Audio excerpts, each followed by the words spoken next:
이 제목으로 많은 이런 책도 나오기도 하고 하는데, 오늘 여기 본문 25절에 보면 어떤 율법사가 예수를 시험하여 좋지 못한 교만한 그런 의도를 가지고 예수님에게 물어봤는데, 선생님, 내가 무엇을 하여 영생을 얻으리까?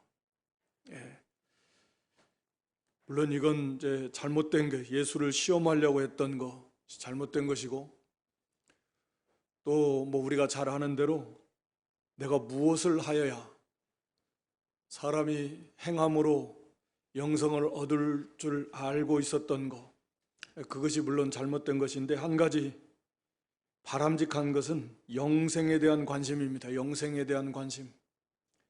영생, 이거보다 중요한 문제는 사실 없지 않습니까? 우리 전도서 3장 11절에 보면 하나님께서 모든 인생에게 영원을 사모하는 마음을 주셨다. 사람은 그래서 영원에 대한 그 사모함이 다 있어요. 하나님께서 그런 마음을 주셨는데, 그런데 죄악이 관영할수록이 이 사람들로 하여금 더 깊이 세상에 취해가지고 이 사단의 영향 속에서 그런 거에 대해서 깊이 그렇게 사색하고 관심을 안 가지려고 그래요. 그런 거에 대한 오히려 물론 사탄의 역사죠. 교회에 대한 그 반작용, 또 이단들 해서 사람들 붙잡고 도에 관심이 있으십니까? 했었고 이런 것들이 난무하다 보니까 그런 거에 대한 어떤 그 반작용으로 인해서 그런 면도 있을 것 같고, 그저 오직 이 노아 시대와 같고 소돔 고모라 시대와 같다고 말씀하신 대로 이 누가복음 17장에도 가서 보면 마지막 때도 사람들의 관심은 영생, 구원, 심판 이런 것보다도 그저 먹고 마시는 거, 사고 파는 거, 시집가고 장가가는 거, 그저 온통 이 세상에 속한 그런 물질, 경제, 건강, 이 세상에서 살아가는 삶, 여기에 모든 관심과 초점이 거기에 맞춰져 있다는 거죠. 물론 이 율법사 잘못돼 있고 또 이 철학 사상들도 잘못된 거지만, 거기 한 가지 이 바람직한 것은 이 영생에 대한 관심이 있다는 거예요. 영생. 우리 인간이 죽으면 어떻게 될까? 누구나 다 가는 길인데 영원히 사는 방법은 없을까? 이런 것에 대한 관심이라도 좀 더 많이 가지고 있어서, 그래서 복음을 전할 때 만에 하나, 10만에 하나, 100만에 하나, 억에 하나라도 교회가 전하는 저 복음이 사실이라면 어떻게 될까? 한 번 정도 좀 생각을 좀 해봐야 해. 안 믿는 사람일지라도 좀 관심을 가지고 이 세상에 그냥 코 쳐박고 그냥 그것만 바라보지 말고, 영생의 문제, 분명히 반드시 죽을 건데, 또 철학자들이 많이 사색에서 엉뚱한 거 만들어낸 것처럼 인간의 우주의 기원의 문제, 도대체 이게 어떻게 생겼을까? 뭔가 좀 그런 거에 관심을 기울여서, 그래서 이 복음에 뭔가 좀 받아들일 수 있는 그런 그 바탕이 좀 되면 좋은데, 아예 그냥 갈수록 그런 거에 대해서는 관심 자체가 없어요. 관심이 없는 것 같고, 그저 눈앞에 있는 거, 그저 돈, 거기에 관련된 그런 것들, 아이들은 아이들대로, 학생들, 청년들은 청년들대로, 주부는 주부대로, 직장인은 직장인대로, 연세 드신 분은 연세 드신 분대로, 그냥 이 세상에 있는 것에 모든 관심이 거기에 가 있으니 그런 것이 참 안타깝다. 안타까워요. 그래서 갈수록 이 관심 자체가 일어났던 영생의 문제, 구원의 문제, 이런 거에 관심 자체가 없어져 가고 있다라는 거예요. 성경이 그렇게 말하고 있듯이 온통 세상에 속한 것에 올인하는 그런 세상이다 라고 하는 거죠. 하여튼 무엇을 하야 영생을 얻으리까? 영생의 문제, 진지하게 알고 싶어서 그런 건 아니고 시험했지만 예수님은 그럼에도 불구하고 그걸 책망하시기보다는 그의 답변을 통해서 이렇게 깨우쳐 주시는 그런 예수님이십니다. 그래서 율법에 무엇이라 기록되었으면 네가 어떻게 읽느냐? 사실 율법사가 잘 알고 있는 거죠. 율법의 핵심이 뭐냐 이게? 율법이 가르치는 핵심이 뭐냐? 예수님 물어보시는 거예요. 율법사니까 율법이 무엇이라 기록됐으면 네가 어떻게 읽느냐? 율법에 기록된 핵심적인 내용을 네가 바르게 잘 알고 있느냐? 그러니까 율법사가 대답하는 거죠. 자기 나름대로 알고 있으니까 정확히 잘 알고 있는 거죠. 거기 27절에 내 마음을 다하며 목숨을 다하며 힘을 다하며 뜻을 다하여 주 너의 하나님을 사랑하라. 이건 신명기 6장 5절에 있는 말씀을 인용한 거고, 그 다음에 두 번째는 내 이웃을 내 몸과 같이 사랑하라. 이 레위기 19장 18절에 있는 말씀입니다. 우리가 아는 대로 10계명도 1계명, 4계명은 하나님 사랑, 5계명에서 10계명은 사람 사랑. 율법의 핵심 강령이다. 그러니까 율법사가 정확하게 잘 대답을 했습니다.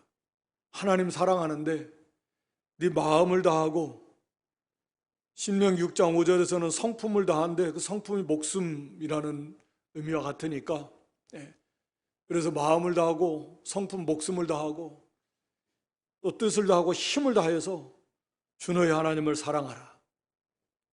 그리고 내 이웃을 내 몸과 같이 사랑하라 라고 이렇게 답변을 하니까,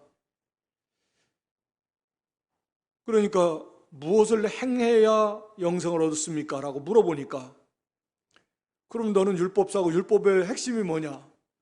하나님을 마음과 목숨과 뜻과 힘을 다해 사랑하는 겁니다. 그리고 내 이웃을 내 몸과 같이 사랑하는 겁니다. 그래, 그럼 그렇게 행해라. 예수님의 말씀이 그겁니다. 그 정확하게 말씀했어요. 네 대답이 옳다. 거기까지는 옳아요. 그래, 그러면 이제는 이를 행하라.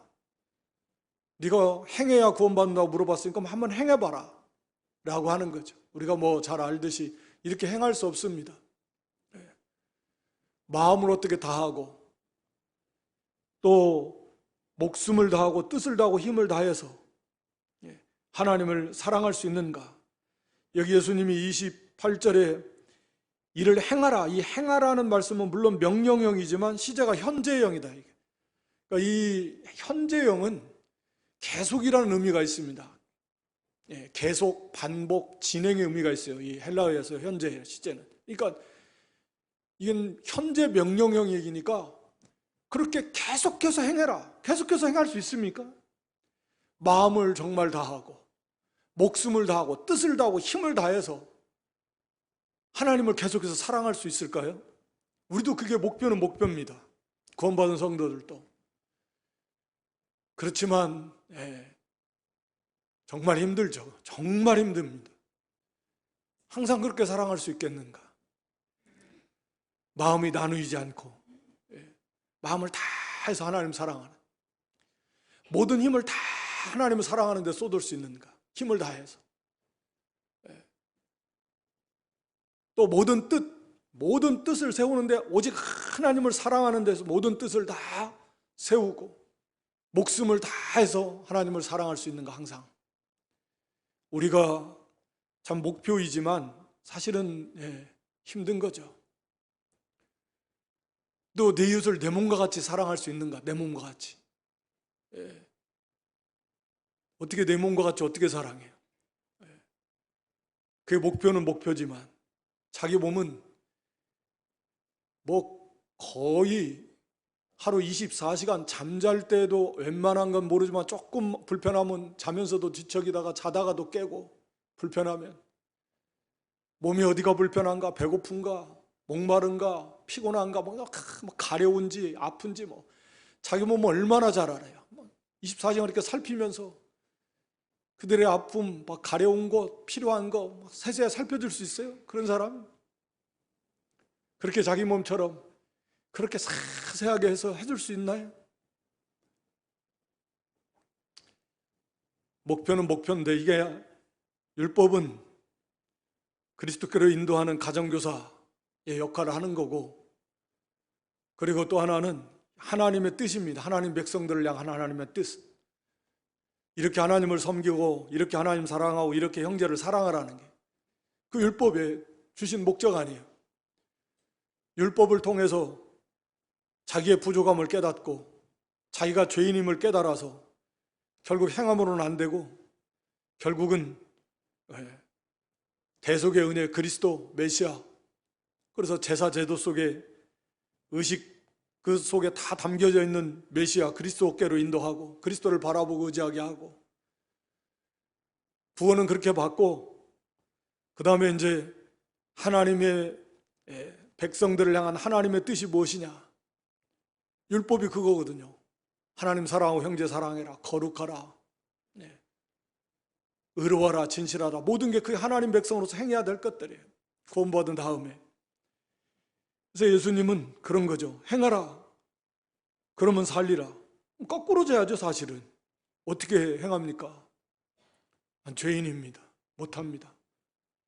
율법대로 행해서 구원받는다고 생각하는 사람들이니까 그걸 못한다고 생각을 해야 되는데, 이 사람들은 그냥 의식적으로 자기들이 지키는 그런 것들, 하나님 앞에 뭐 절기나 또 안식의 때에 따라서 제사 드리는 거, 뭐 또 연복 갖다 바칠 거 바치고, 뭐 그런 정도, 또 뭐 나름대로 그 외형적인 것만 딱딱 지키면 하나님 사랑한다고 생각하는 거죠. 사람에 대해서도 마찬가지고 그 깊은 담겨져 있는 뜻은 모르고, 그래서 이제 예수님께서도 우리가 산상수훈에서 참 가르침을 주잖아요. 간음이나 살인이나 뭐 이런 거에 대한 참된 그 의미가 무엇인가, 겉으로 드러난 것만이 아니라 그 중심으로부터 하는 것도 그게 살인이고 간음이다. 하여튼 이 사람은 자기를 옳게 보이려고, 그러니까 의식과 외식이 가득한 사람이에요. 그러면 내 이웃이 누구입니까? 하나님은 사랑하고 자기는 하나님을 사랑한다 생각을 하는 거예요. 그런 다음에 이제는 이웃이 누구냐고 물어보는 거예요. 첫째가 하나님 사랑하는 건데, 그리고 내 이웃을 내 몸같이 사랑하는 건데, 내 이웃이 누굽니까? 물어본다는 것은 자기는 하나님을 그렇게 사랑하는 거예요. 자기가 생각할 때는 그렇게 하나님 사랑하고, 이제는 이웃을 얼마든지 자기는 사랑할 수 있다, 뭐 그런 말일 수 있고요. 지금까지도 그런 사랑을 베풀어 왔다, 뭐 그런 의미일 수도 있고, 내 이웃이 누굽니까? 나는 그런 사랑을 베풀 준비가 되어 있는 사람입니다. 물론 이 속에는 유대인들은 유대인들만을 자기의 이웃으로 생각하는 거죠. 같은 유대교에 있는 사람들. 그래서 이제 예수님께서는 여기에 대해서 비유, 유명한 사마리아 사람에 대한 비유를 말씀해 주십니다. 어떤 사람이 예루살렘에서 여리고로 내려가다가, 예루살렘에서 여리고로 내려가는 거 보면 예루살렘에서 일을 보고, 또는 뭐 거기에 어떤 예루살렘에 사는 사람인지 예루살렘을 다녀가는 사람인지 모르겠지만, 이건 대부분 유대인일 가능성이 아주 많다. 유대인으로 대부분 다 그렇게 이해를 합니다. 어떤 사람이 예루살렘에서 여리고 내려간다. 뭐 예루살렘 우리가 아는 대로 해발 700m, 여리고는 이 해면보다도 낮기가 한 290m, 약 300m가 낮다 그러잖아요. 그러니까 예루살렘에서 여리고까지는 단순하게 계산해도 한 1000m의 차이가 있는 거죠, 높이가. 거리도 뭐 한 30km 정도 된다 그러는데, 하여튼 그 길은 산길, 꼬불꼬불하고 험해서, 그래서 여기 뭐 당시에 강도들이 뭐 늘 자주 나타나고 강도 만나는 일이 아주 흔한 그런 길이라고 합니다. 그러니까 예수님은 누구나 다 당시 사람들이 알만한 그런 비유, 누구나 다 이해할 수 있는, 또 가끔씩 또 자주 일어나는 일들이기도 하고 그런 비유를 드셨습니다. 그래서 어떤 사람이 예루살렘에서 여리고로 내려가다가 강도를 만났는데 강도들이 그 옷을 벗기고 때려서 거반 죽은 거, 거의 죽을 만큼 때려놨다.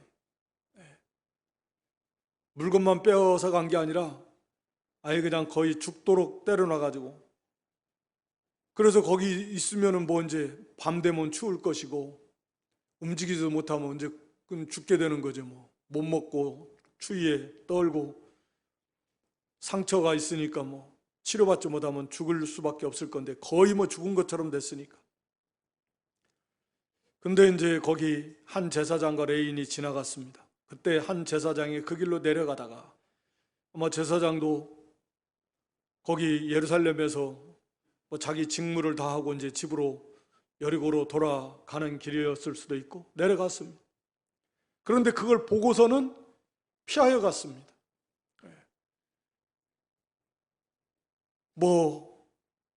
그 사람이 죽었다 생각을 하고 부정한 거 안 하려고 피하여 갔는지는 모르겠지만, 그러나 여기는 이제 예수님이 분명히 비유의 말씀을 주시면서 죽은 게 아니라 거반 죽은 걸 버리고 왔다 이렇게 말씀합니다. 그런데 문제는 이 제사장이 하나님을 잘 섬긴다, 백성들을 대표해서 하나님 앞에 제사를 드리고 백성들과 하나님과의 그런 중보적 역할을 하는 사람이고, 그들을 구원의 길로 하나님 앞으로 인도하는 사람이고, 그런 역할을 할 사람이 그게 제사장인데, 제사장이 그걸 보고서는 피해서 그냥 딴 길로 가버렸다. 역시 레위인도 마찬가지다. 제사장을 돕는 사람들 아닙니까? 다 율법적으로 유대교에서는 다 존경을 받는 그런 지도자들, 영적 지도자들이다, 종교 지도자들이다 라고 볼 수 있습니다. 그런 사람들, 레위인도 보고는 피하여 지나가 버렸습니다. 그러니까 결국 이 사람들에게 있어서 문제는 사랑이 없는 거죠. 율법에 대해서 지금 물어볼 때 첫 번째가 하나님 사랑, 그 다음에 형제 사랑인데 사랑이 없다. 지금 율법사는 내 이웃이 누굽니까? 그 말은 말씀드린 대로 나는 하나님은 지금 사랑하니까 그럼 물어볼 것도 없어요. 나는 지금 하나님을 사랑한다고 생각을 하고 있습니다. 그런데 이제 이웃이 누구냐? 내 이웃. 이웃을 내 몸같이 사랑을 해서 나 그 사랑할 수 있다. 그런데 이 율법사와 동료인 이 제사장이나 이 레위인들이 이 강도를 만난 같은 유대인, 같은 동족, 같은 형제, 그런 사람을 보고도 그냥 가버렸다라는 것은 이 사람에 대한 사랑이 없는 거예요. 형제를 사랑하는 것이 없대. 이 레위인을, 사람을 사랑하는 게 없대. 불쌍히 여기는 마음이 없다. 그러니까 외면하고 가버리는 겁니다. 자기 조금이라도 자기에게 손해가 돌아올까 봐. 거기 갔다가 자기가 어떤 일을 만날 수도 있고, 도와주려면 물질도 들어가야 되고 시간도 들어가야 되고, 또 자칫하면 또 다른 강도를 만날 수도 있고, 여러 가지로 골치 아프고 힘들고. 그러니까 사랑은 뭔 사랑이에요. 철저하게 이기적이고 자기중심적이 있어서. 그래서 그냥 피해서 돌아가 버렸습니다. 그러니까 결국은 뭡니까? 하나님을 사랑하면 형제를 사랑하게 되어 있다. 우리가 요한일서 그 4장 마지막 부분에 보면 말씀하고 있잖아요. 그러니까 지금 이 사람들이 그런 거예요. 이건 제가 다시 한번 읽어보죠. 제가 저기를 주지를 않아 가지고 요한일서 4장 20절, 21절 같이 찾아서 읽으셔야 되겠네. 요한일서 4장 20절, 21절 찾으신 분 같이 읽습니다. 누구든지 하나님을 사랑하노라 하고 그 형제를 미워하면 이는 거짓말하는 자니 보는 바 그 형제를 사랑치 아니하는 자가 보지 못하는 바 하나님을 사랑할 수가 없느니라. 우리가 이 계명을 주께 받았나니 하나님을 사랑하는 자는 또한 그 형제를 사랑할지니라. 네. 하나님을 사랑하노라 해놓고 형제를 사랑하지 않는다면 그건 거짓말을 하나님 사랑하는 게 아니라라는 거죠. 네. 이걸 바꾸면 안 되는데 순서를. 그러니까 형제를 사랑하면 하나님을 사랑하는 것이다 라고 이렇게 바꾸면 그건 좀 문제가 있을 수 있어요. 하나님을 진실로 사랑하면 반드시 형제를 사랑하게 되어 있다 라고 하는 것입니다. 그런데 하나님을 사랑한다고 하면서 형제를 사랑하지 않는 사람은 하나님을 사랑하지 않는다라는 거죠. 그래서 거기 요한일서서 4장 21절에 하나님을 사랑하는 자는 또한 그 형제를 사랑해야 된다. 그게 진짜 하나님을 사랑하는 것이다. 우리도 보통은 이 사람들처럼 이렇게 되기 쉬워요. 우리는 다 하나님 사랑합니다. 하나님 사랑한다고 해요. 하나님 사랑하지 않으면 그건 믿는 자라고 할 수가 없으니까 믿는 자가 아니죠. 하나님 다 사랑하고 예수님 사랑합니다. 어디 예수님 사랑하지 않는다고 할 수 있겠습니까? 근데 문제는 형제 사랑이 문제예요. 형제 사랑. 누구나 다 하나님은 사랑한다고 하고 예수님 사랑한다고 하는데 정말 형제를 사랑하냐? 그러면 형제. 나는 정말 형제를 사랑하는가? 그런 거거든요. 그런데 성경은 정확하게 말씀합니다. 너 형제를 사랑 안 해? 그러면서 하나님 사랑한다고 해? 그건 거짓말이야. 거짓말입니다. 진정으로 하나님을 사랑하는 사람은 형제도 사랑한다.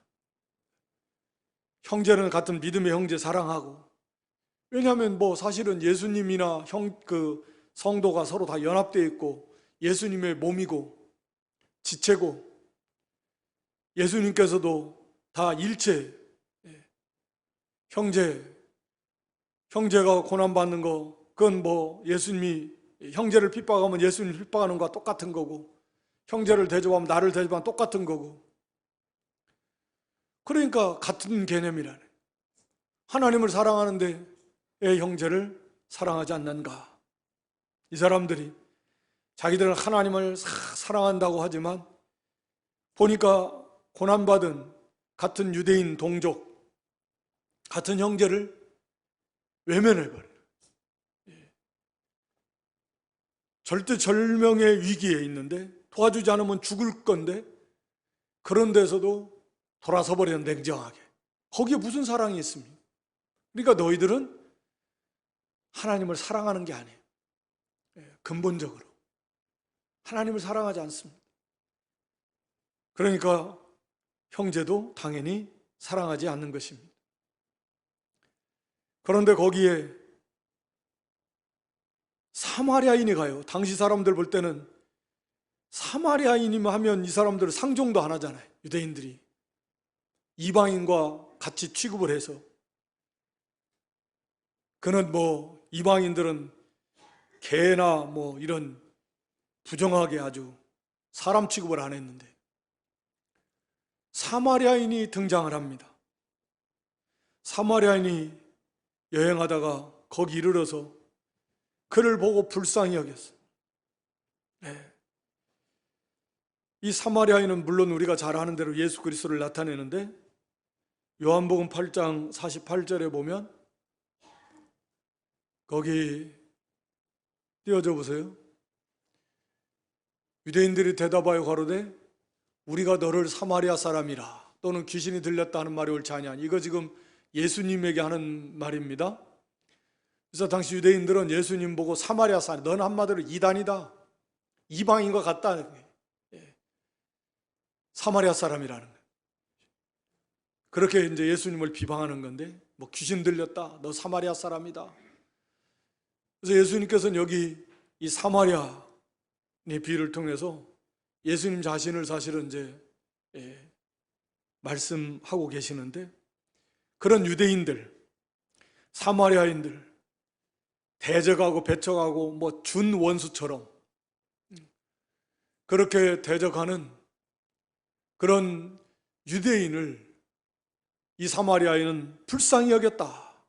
보고 불쌍히 여겼다. 같은 동족도 피하여서 지나가 버리는데 이 사마리아인은 그 유대인을 보고서 불쌍히 여겼다. 보고 불쌍히 여겼습니다. 바꿔주세요, 화면을. 불쌍히 여겨줘서. 그래서 가까이 가서 기름과 포도주를 그 상체에 붓고 싸매고 자기 짐승에 태워서 주막으로 데리고 와서 돌봐줬습니다. 사랑과 긍휼을 베풀어 주신 겁니다. 물론 기름과 포도주는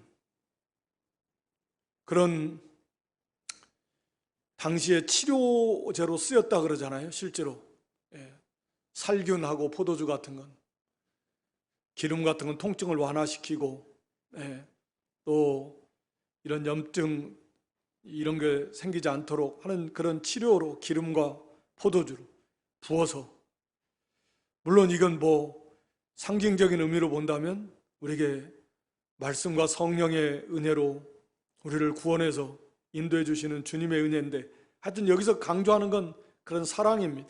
헌신이고, 상체에 붓고 싸매서 자기 짐승에 태워서 그 사마리아인은 자기가 타고 가던 짐승에 내려가지고 짐승에 태우고 자기는 짐승을 끌고 가는, 이건 뭡니까? 종의 자리에서 섬기는 거예요. 종의 자리에서 그렇게 섬겨주는 그런 모습, 그리고 주막으로 데리고 가서 돌봐주고, 그리고 이튿날 데나리온 둘을 내어주면서 주막 주인에게 주면서 잘 돌봐줘라. 지금 내가 돌아올 때, 그러니까 지금 갈 길이 있는데 돌아올 때 갚아주겠다.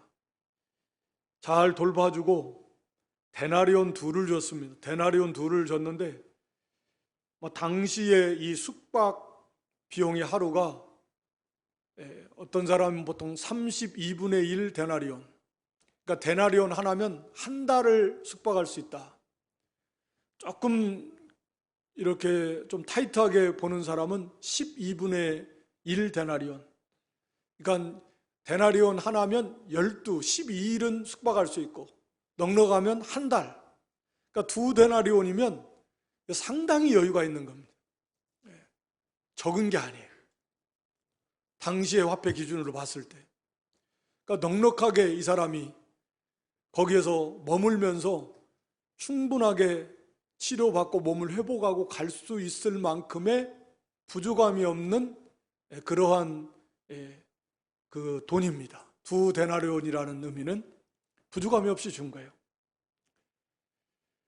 그러면서 잘 돌봐주고 부비가 더 들면, 거기 비용이 더 들면 내가 돌아올 때 갚으리라. 여기 갚는다라는 말은 마치 빚을 갚는 것처럼 내 것을, 내가 마치 채무자가 돼가지고 내 문제인 것처럼 해결하겠다. 반드시 내가 갚아주겠다. 그런 의미입니다.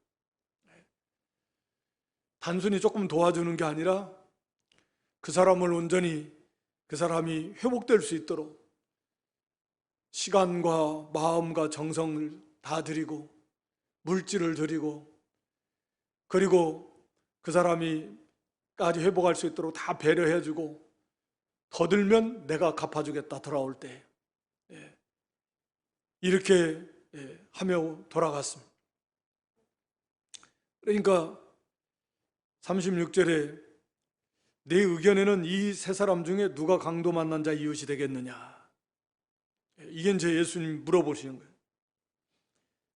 누가 강도 만난 자 이웃이 되겠느냐? 그러니까 자비를 베푼 자입니다.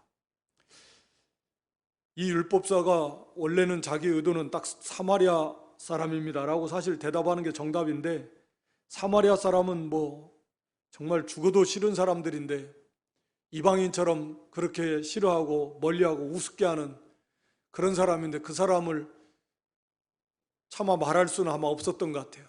그래서 자비를 베푼 자입니다라고 말을 했는데 또 이게 정답이에요. 자기 의도치 않게. 강도 만난 자의 이웃은 누구인가? 자비를 베푼 자입니다. 그게 강도 만난 자의 이웃입니다.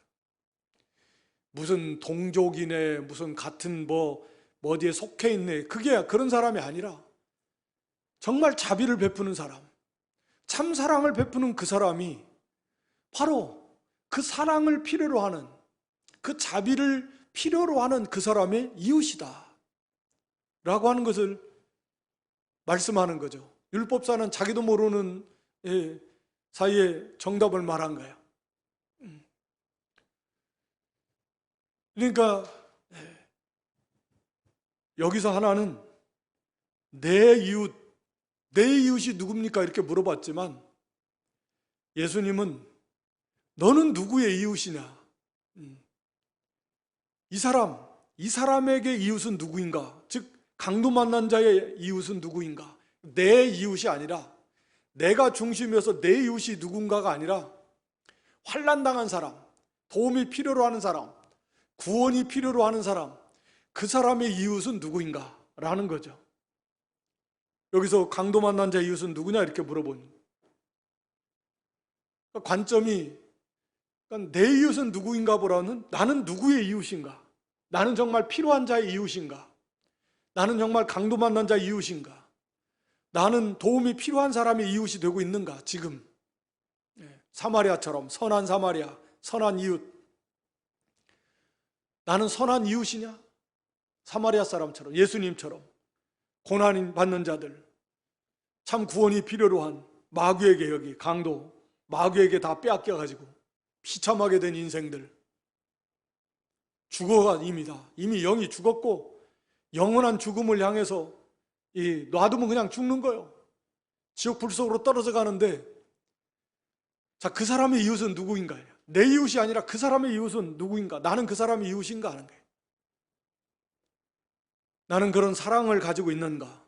나는 그런 자비를 베풀고 있는가? 오늘 이 선한 사마리아 사람의 주는 비유의 말씀은 그겁니다. 오늘 우리에게 나는 그 사람들의 이웃인가? 지금 구원의 손길을 필요로 하는 사람들의 지금 이웃의 역할을 나는 다 하고 있는가? 나는 그들에게 최선을 다해서 복음을 전하고 그러기 위해서, 그들의 마음을 열기 위해서, 얻기 위해서 할 수 있는 대로 사도 바울처럼, 율법 없는 사람 없는 자처럼, 있는 자에 있는 자처럼, 약한 자에는 약한 자처럼 최대한 맞춰서 그 사람의 마음을 열기 위해서 사람으로 할 수 있는 모든 저기를 다 쏟아붓고 시간도 드리고 물질도 드리고 정성도 쏟고 그 영혼을 불쌍히 여기는 마음을 가지고 그 사람의 지금 이웃이 되고 주고 있는가? 라고 하는 것입니다. 예수님의 답변은 그래, 강도 만난 자 이웃이 누구이냐? 너는 그런 이웃인가? 우리는 그런 이웃인가? 라고 하는 것입니다. 그리고 또 한 가지는 가서 너도 이와 같이 해라. 가서 너도 이와 같이 해라. 너는 지금 그 사람 이웃이 아니에요. 다시 말하면 하나님을 사랑하지 않아요. 형제를 사랑하지 않는다는 건 너는 하나님을 사랑하지 않는 것이고, 하나님 사랑하지 않는다는 것은 구원에서 지금 멀리, 구원하고는 관계없다 그 말입니다. 그러면 먼저 이와 같이 하라. 이와 같이 하려면 먼저 누가 내 이웃이냐고 물어봤는데 예수님은 강도 만난 자 이웃이 누구냐고 되물어 보셨으니까 어떻게 말하면 이 말씀은 네가 강도 만난 자와 같다라는 말씀도 됩니다. 왜냐하면 율법사가 내 이웃이 누굽니까? 이렇게 물어봤는데 예수님은 강도 만난 자의 이웃이 누구냐? 다시 물어보는 겁니다. 그러니까 그 말씀은 너도 강도 만난 자와 같다. 그래서 네가 이런 사마리아 사람처럼 되려면 당연히 자기의 죄인임을 깨달아서 내가 하나님을 사랑하지 않는구나. 내가 이런 죄인이구나. 형제 사랑이 없구나. 자기의 죄됨을 깨달아서 생명의 주 그리스도께로 나와야 될 것이고 그리스도를 영접한 다음에 그 사랑에 끌려와서 진실로 형제를 사랑하는 여기 사마리아인 즉 예수님처럼 그 참사랑을 베푸는 사람, 그 사람이 바로 영생을 가진 사람의 그런 참된 모습이다 라고 하는 것을 말씀하고 있는 겁니다. 우리가 참 쉽지 않은 문제, 말씀드린 대로 대부분 다 하나님을 사랑합니다. 물어보면 다 하나님 사랑하고 예수님 사랑합니다는 그래도 다 쉽게 대답할 수 있을 겁니다. 그러나 정말 형제를 사랑하나? 자기 마음에 맞는 사람 빼고 마음에 맞는 사람은 다 좋아할 수 있습니다. 안 믿는 사람도 선대하는 사람은 선대해주고 자기 좋아해주고 칭찬해주고 다 좋아라 해요. 그러나 그런 거와 관계없이